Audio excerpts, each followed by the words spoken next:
Hello all, எல்லாருக்கும் Sunday எப்படி போச்சு? இன்னைக்கு வந்துட்டு மீன் குழம்பு செஞ்சிருந்தேன் வீட்ல.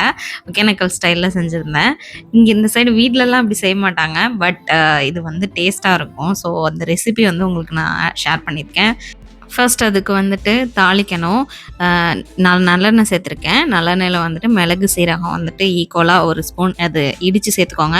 அது கூட சின்ன வெங்காயம், கருவேப்பில இது 2த்தையும் சேர்த்து நல்லா வதக்கிக்கோங்க. இது வந்து ஒகேனக்கல் ஃபால்ஸ்லாம் போவீங்கல்ல, அந்த இடத்துல தான் இந்த மீன் குழம்பு இருக்கும். நல்லாயிருக்கும். நான் ஒரே ஒரு டிஃப்ரென்ஸ் என்ன பண்ணியிருக்கேன்னா, மல்லித்தூளுக்கு பதிலா மல்லி டைரக்ட்டா சேர்த்துருக்கேன். பட் மல்லித்தூள் தான் சேர்க்கணும். மல்லித்தூள் 2 ஸ்பூன் சேர்த்துக்கோங்க. அது கூட நான் வந்துட்டு 3 தக்காளி மீடியம் சைஸ்ல நல்லா பழுத்தது, நல்லா புளிப்பா இருக்கணும். புளி வந்து அதிகமா சேர்க்கலாம். நான் தக்காளி சேர்த்துட்டேன் புளிக்கு பதிலா. 2 ஸ்பூன் வந்துட்டு மிளகாத்தூள், 1 ஸ்பூன் அதாவது 1 டீஸ்பூன் மஞ்சத்தூள், அப்புறம் கறி மசாலா ஒரு 1/2 டீஸ்பூன், சாம்பார் பொடி சேர்ப்பாங்க. சாம்பார் பொடி வந்துட்டு வீட்ல அரைச்சது. அது வந்துட்டு ஒரு 1 1/2 ஸ்பூன் சேர்த்துருக்கேன். மீன் மசாலாவும் சேர்ப்பாங்க. பட் நான் அதெல்லாம் சேர்க்கல. கடையில தான் வாங்கி சேர்ப்பாங்க. அதனால நான் வீட்ல இருக்கிறத வச்சு செஞ்சுருக்கேன். அது கூட வந்துட்டு ஒரு குட்டி லெமன் சைஸ் அளவுக்கு தான் நான் புளி சேர்த்துருக்கேன். பட் நீங்கள் சேர்க்கும்போது பெரிய லெமன் சைஸ் அளவுக்கு சேர்த்துக்கோங்க. புளி கம்மியாக வேணும்னு சொல்லிட்டு கம்மியாக சேர்த்துருக்கேன். வதக்கினதுக்கப்புறம் ஆற வச்சு அரைச்சிக்கோங்க. இப்போ வந்து குழம்பு தாளிச்சிடலாம். அதே மாதிரி கொஞ்சமாக நல்லெண்ணெய் விட்டுருக்கேன். நல்லெண்ணெய் சேர்த்து ஒரு பெரிய வெங்காயம், குட்டி சைஸ் பெரிய வெங்காயம் அதை கட் பண்ணிவிட்டு அது கூடவே வந்துட்டு கருவேப்பிலை, பச்சை மிளகா, அப்புறம் ஒரு குட்டி தக்காளி.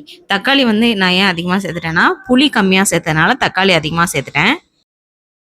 ஏன்னா இங்கே வந்து வெயில், அதனால் புளி கம்மியாக சேர்த்துட்டு கொஞ்சமாக வதங்குறதுக்கு உப்பு போட்டுட்டு இஞ்சி பூண்டு பேஸ்ட் சேர்த்து அதையும் நல்லா வதக்கிக்கணும். நான் எப்பவும் போல் 3 டைம் உப்பு போடுவேன். அது வந்துட்டு நான் வந்து சாஸ்திரம் மாதிரி பார்ப்பேன் அது.